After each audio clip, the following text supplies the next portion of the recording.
Assalamualaikum warahmatullahi wabarakatuh. Alhamdulillahirrabbilalamin, segala puji hanya milik Allah Subhanahu wa Ta'ala.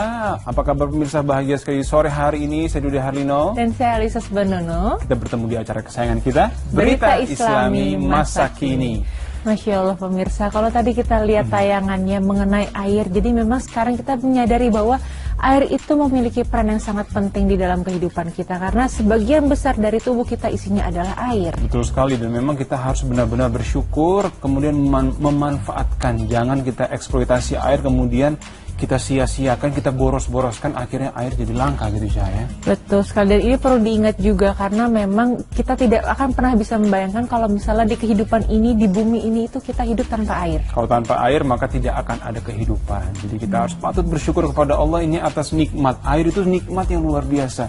Bahkan air ketika kita bacakan Quran dengan zikir dan sebagainya itu bisa menjadi obat bagi kita, bisa menyembuhkan badan kita insya Allah. Betul sekali. Nah setelah ini pemirsa, kita juga masih ada berita yang sangat menarik sekali mengenai aksi memaafkan yang luar biasa. Betul sekali, kan kita sebagai manusia berinteraksi dengan sesama manusia gitu ya. Kadang-kadang ada khilaf, ada salah paham, dan kita harus bisa saling memaafkan. Tapi ada aksi yang sangat luar biasa. Bagaimana cara memaafkan? Ini dia.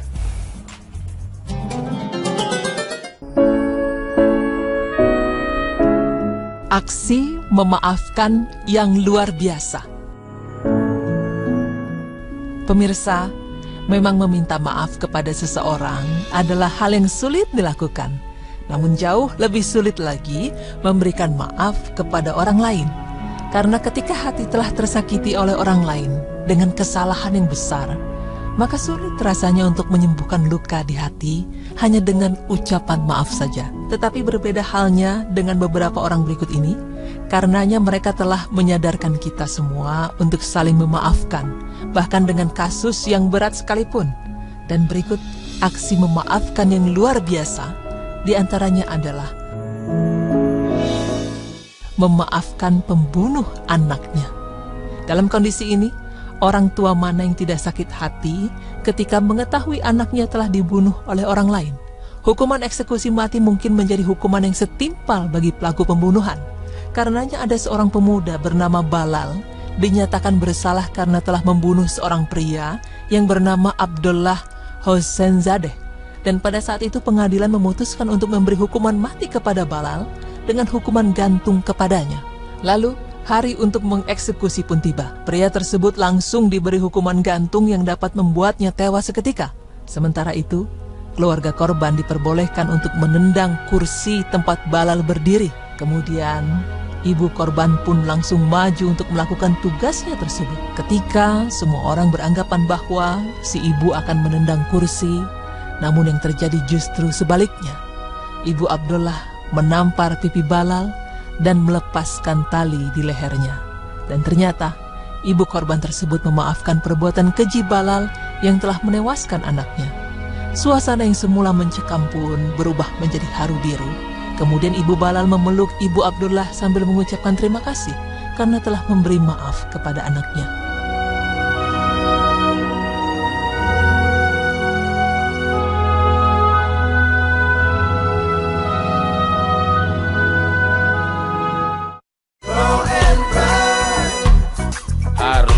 Kerja. Gigi saya sensitif, mungkin karena gigimu mengalami kerusakan awal. Pepsodent Sensitive Expert mengandung HAP yang mengurangi. Tentang tema kita yang kedua, yaitu aksi memaafkan yang sangat luar biasa. Betul sekali, tapi memang tadi tayangan tersebut belum selesai dan pasti kita akan sangat penasaran karena seperti apa sih aksi-aksi lainnya yang sangat menginspirasi kita juga. Mudah-mudahan ini bisa menjadi pembelajaran bagi kita. Betul. Ini dia. Kemudian, aksi memaafkan yang luar biasa selanjutnya dilakukan oleh seorang wanita yang mengadopsi cucu komandan Nazi. Pada saat itu usia muda Eva Moses Kor dihabiskan dengan berdiam diri di balik tahanan. Wanita ini beserta 1.500 orang lainnya ditangkap tentara Nazi untuk kemudian dijebloskan ke dalam penjara di kamp Auschwitz. Namun beruntungnya, Eva berhasil selamat dan keluar dari penjara tersebut bersama dengan 200 temannya. Waktu pun telah berlalu, Eva yang dulu masih berusia muda, kini sudah menjadi nenek-nenek. Sampai di suatu hari, ia bertemu dengan pemuda bernama Rainer Hoes yang ternyata pria ini adalah cucu dari Rudolf Höss, komandan Nazi ketika Eva dipenjara. Kemudian pada saat itu, Rainer meminta Eva untuk mau menjadi nenek angkatnya, dan ia mengaku telah memutus hubungan dengan keluarganya dan membenci perbuatan kakeknya tersebut. Lalu bukannya sakit hati atau menolaknya, Eva justru dengan senang hati menerima untuk menjadi nenek angkat Rainer. Bahkan nenek berusia 80 tahunan ini berharap suatu hari nanti Rainer mau memaafkan keluarganya seperti yang telah ia lakukan. Memaafkan penghasutnya setelah dipenjara 39 tahun. Peristiwa mengenaskan ini terjadi pada tahun 1975. Saat itu seorang pria yang bernama Ricky Jackson dan 2 temannya dituduh sebagai pembunuh atas kasus kematian penagih hutang di Ohio, Amerika Serikat. Kemudian sidang dilaksanakan dan pengadilan menjatuhi hukuman berat kepada Jackson dan temannya berdasarkan kesaksian seorang anak berusia 12 tahun yang bernama Eddie Vernon. Lalu, 39 tahun kemudian, Vernon menyadari bahwa apa yang telah ia katakan kepada polisi adalah salah. Ia juga yang membuat seseorang tak bersalah harus mendekam lama di penjara. Akhirnya Vernon mencurahkan isi hatinya kepada pastor dan mengakui kesalahannya dalam bersaksi kepada polisi. Kemudian pada saat persidangan untuk pertama kalinya setelah 39 tahun, Jackson bertemu lagi dengan Vernon si penghasut. Namun bukan cacian atau umpatan yang keluar dari mulut Jackson. Kakek ini justru berucap bahwa ia telah memaafkan segala kesalahan Vernon. Pemirsa beriman, melihat beberapa aksi memaafkan tersebut, tentu menyadarkan kepada kita semua bahwa saling memaafkan antar sesama umat beragama adalah suatu kewajiban. Walaupun besar kecilnya masalah yang telah diperbuat, berikut di dalam sebuah ayat Allah Subhanahu wa Ta'ala berfirman yang artinya, "Jadilah engkau pemaaf dan suruhlah orang mengerjakan yang ma'ruf, serta berpalinglah daripada orang-orang yang bodoh." Quran Surah Al-A'raf ayat 199. Dalam hal ini, memaafkan memang sama sekali bukan merupakan perkara yang kecil. Dibutuhkan sebuah hati yang lapang dan pikiran yang jernih untuk bisa memaafkan seseorang. Begitupun meminta maaf, karena meminta maaf dan mengakui kesalahan adalah perbuatan yang butuh keberanian besar. Maka dari itu perbuatan maaf, memaafkan sangatlah dimuliakan dalam Islam. Seperti di dalam sebuah hadis Rasulullah SAW bersabda yang artinya, tidaklah Allah memberi tambahan kepada seseorang hamba yang suka memberi maaf melainkan kemuliaan. Hadis riwayat Muslim.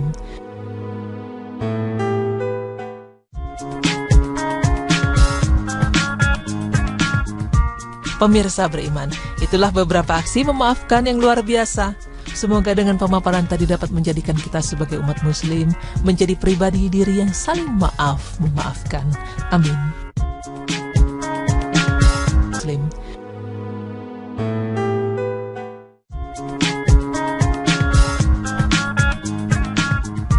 Pemirsa beriman, itulah beberapa aksi memaafkan yang luar biasa. Semoga dengan pemaparan tadi dapat menjadikan kita sebagai umat muslim menjadi pribadi diri yang saling memaafkan.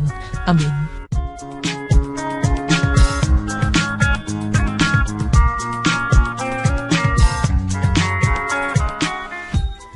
Masya Allah, tayangan barusan itu mengingatkan kita juga bahwa memang menjadi seorang pemaaf itu tidaklah mudah, tapi kita bisa melakukannya kalau memang kita mempunyai niat dan kalau misalnya kita berbesar hati untuk bisa memaafkan sesama. Betul. Nah, kalau kita lihat tadi bagaimana dahsyatnya orang-orang yang memperlakukan terutama anaknya yang dibunuh, tapi dia bisa memaafkan dengan berbesar hati.